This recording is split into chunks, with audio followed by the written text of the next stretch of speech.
Past due debts for Californians are on the rise and are close to 10-year highs. That's according to the Federal Reserve Bank of New York.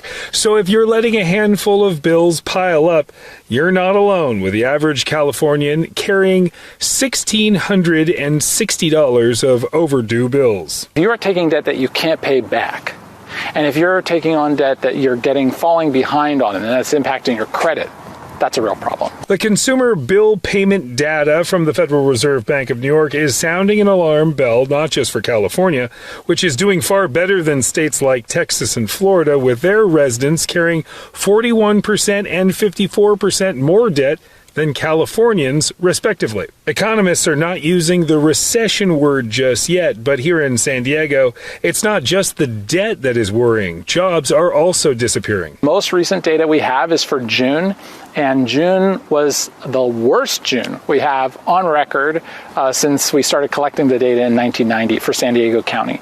What I mean by worst is we went from a 4% unemployment rate to a 4.9% unemployment rate. A jump of almost a full percentage point is really unheard of in June. While economists pore over the data, the feeling at the grocery store is clear. It's definitely hitting people hard, though.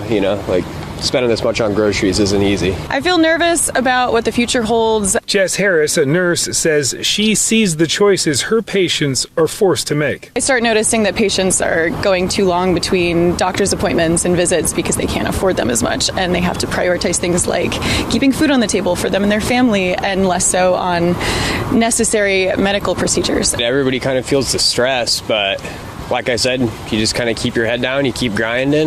So while we're processing some of those tough numbers, we are awaiting the CPI, or the Consumer Price Index numbers, to give us new inflationary numbers expected on Tuesday, and that could move the market one way or the other.